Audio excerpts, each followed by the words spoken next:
Look at this dramatic change in that volume. Nothing, a lot. So looking good. Hey, what's up? Welcome to DGenEd. That's degenerative education, meaning none of this is financial advice. Just me having fun looking at charts and going over data. This is the one that I took some big losses on, but effectively I rolled them into a different contract that I feel better about. So it's not really the worst thing. But anyways, we are here going to be talking about Marathon Digital. This is ticker symbol MARA. This is the $35 call expiring March 21st. And so that for me is the reason why I ended up losing money on this, because that expiration date, it's only 2 months away now. And I just don't necessarily think that Mara is going to be hitting 35 between now and the middle of March. So that got me a little bit uneasy. I feel like Bitcoin could be taken off. I feel like it probably will be going up much higher, and I think Mara will be following. But yeah, I've got to work with my emotions, and I've got to recognize when I made the wrong call for myself. And so with this, I kind of just recognize that, I'm probably just going to be buying more as it's lower. And, I'm just going to be getting more negative with this. But, I just felt like, I'm bullish on Marathon Digital really from listening to Fred Thiel, the CEO of the company, talk on, I believe, the David Lynn report. And just listening to him speak just gives me a lot more confidence, not only in Bitcoin mining, but Bitcoin mining in the US. I think strategically it's going to be very important. And I think with the new administration, I think that's going to be a really good play. I just don't feel as confident about the March 21st expiration. So what I did, I had planned to, I had a limit sell, or no, I didn't have a limit sell. I had an alert set for if it were to come down to 62 cents. It actually went lower than that, so my alert didn't go off because it was already lower than that. And then I just kind of recognized, well, if it comes up to 62 cents, I should sell one contract to trim just so this doesn't go to zero. I'm not risking that. But then I started thinking about, well, I could just roll what I have in this contract into one that's dated a little bit later. And so, I could have done this a little bit better, but the way that I did it, I was able to tax lost harvest a little bit as long as I don't buy back any Marathon Digital, whether that's contracts or shares, for the next 30 trading days or 30 days. I'm not sure exactly what that rule is. I think better to be safe on 30 trading days, but it's probably just 30 calendar days, to be honest. So I'll just wait a month. And so what we can see that I did here is I actually sold 4 contracts just a couple days later at less than, unfortunately, 62 cents. I sold them at 55 cents. And this was just like, the price at the end of the day, the premium was getting pretty close to 62. And so I kind of just wanted to exit, at what I had sold at here. So I could roll into a different contract. And so I did roll into a different contract, which is the $50 call that expires in January. And so I just got one contract at $250. I was up on that by, let's see, more than $100 on Friday. But what I could have done, so effectively before I sold the 4 contracts, the position that I had with the March expiration, I bought this so that I'm not buying any more Marathon.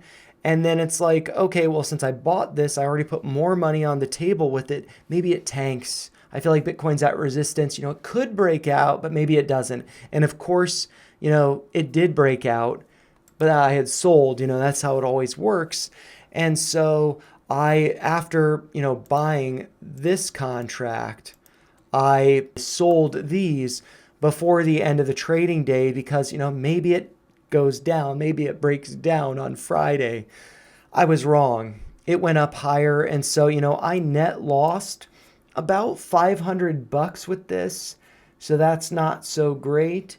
But, basically what my thesis is, I was able to take about $280 out of this, and I rolled from that, $250 into this contract over here. And And so that's fine. I don't feel bad about that. That's part of the name of the game is taking some losses. I took up, $500 loss over the past week. It's fine. I just 2 months out, that's just too soon for me for managing my emotions, expectations, whatnot. And so I had to get out of this one. If I would have held, I could have recovered $200 of this because I sold these at 55 cents. It was a high of 105. So 4 contracts I could have made back $200, and so then I would have ended up only losing $300. But it is what it is. I gotta move on, and with that, I gotta move on. I'm not going to be following this contract anymore just because it's too soon of an expiration date. I just don't like that. I don't want to be trading it. I don't need to be following it, and so instead, I am going to be following this $50 call that expires in January. If a month from now it dips down to around 250, or maybe it dips down to 200 or $3, I should say, then maybe I would add to it. But my plan effectively is, I'm thinking about this as my 0% being $7.50 because, I lost 500 in the other contract. And so I want to make that back at least. And so my plan is to hold on to this until it hits $7.50. So I make back, the $250 that I put in and the $500 that I had lost net. That would still be a profit for me. So, that's kind of my plan, but I would like to, make more money than just break even with this. But anyways, yeah, I'll go over the data in these contracts, what we can see in this one, the $35 call expiring in March. Got these spikes over here corresponding with 3.5 million, 2 million, but then it's just kind of faded, getting me a little bit uneasy. And but we did see open interest just kind of go up, but it's kind of like flattened out. So again, I'm feeling a little bit less confident, prior to the Friday's price action. And then looking at the January expiration, this we can see spikes in volume also corresponding with, 1.5 million, 3 million in premium. So looking good. But this one, we're actually seeing, a spike and increase in, open interest more recently, whereas this one, it's kind of flat. And so I just feel like this is, a really exciting one to be holding. And so I feel pretty confident that with this one, I'll be able to make back what I had lost in the other contract. And to be clear, this is not revenge trading. This is just me having a thesis on Marathon Digital that through listening to the CEO speak, through learning more about Marathon Digital, Bitcoin mining in general, the concerns about energy consumption and not being green, whatnot. I think that Bitcoin mining actually incentivizes renewable energy. And so I'll try to remember to include a link to the interview with Fred Thiel where he talks about, basically he's able to use renewable energy like wind turbines beyond what would otherwise be considered not energy efficient enough to use. Bitcoin makes them energy efficient enough, worthwhile to be running. So I just find that really compelling. I find it really interesting. And so, I would rather be in a contract that expires later than, kind of gambling on one that expires sooner than, I'm more comfortable with. But anyways, let's look over at the chart and see what that's looking like. And so we can see, and with this too, we got this nice big move, but, big wick to the upside, hitting high of 2098. After hours, it's only up by about 1%. And so with this big wick here, I think it could be pulling back and settling out. So, while I could have lost $200 less with that contract, I think that, I've positioned myself to be a little bit more comfortable, and there's value in that. And so, I feel pretty confident I'll be able to make money with that contract, considering that we are in, really the Bitcoin bull cycle, the year following the halving. This is going to be alt season and whatnot. I think we're going to be seeing new highs. We're going to be revisiting some highs. And so why did I pick, 35 and 50? Here we can see 35. That was the high going back to like February of 2024, the end of February. Kind of hit like a double top there too.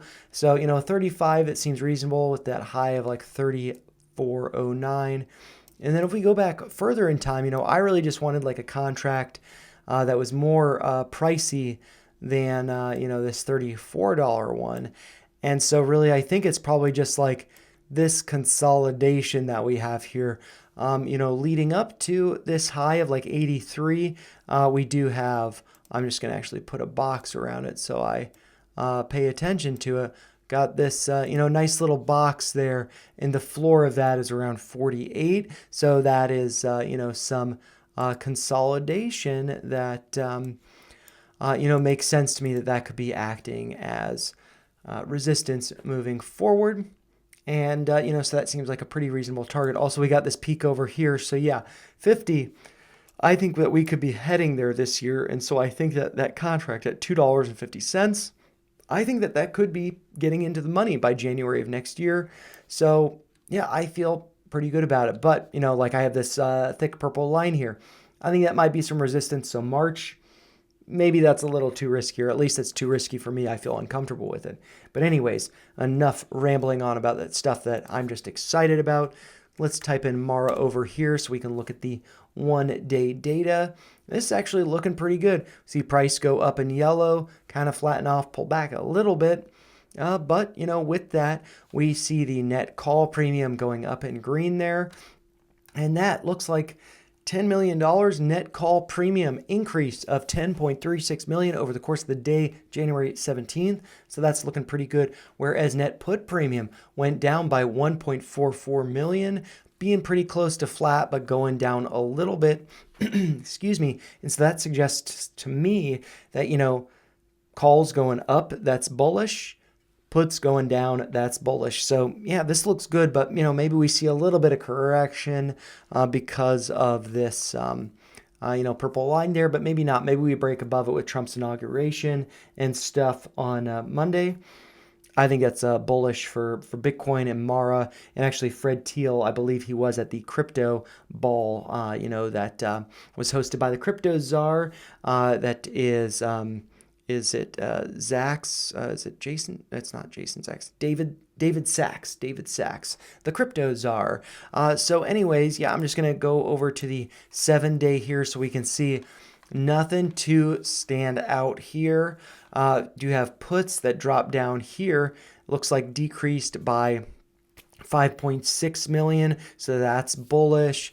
And I'm not gonna spend so much time on here. It just kind of looks nothing too crazy. Looks like a bottoming signal, and then here looks like we could be reversing. Like, look at this dramatic change in that volume. Nothing, a lot. So looking good.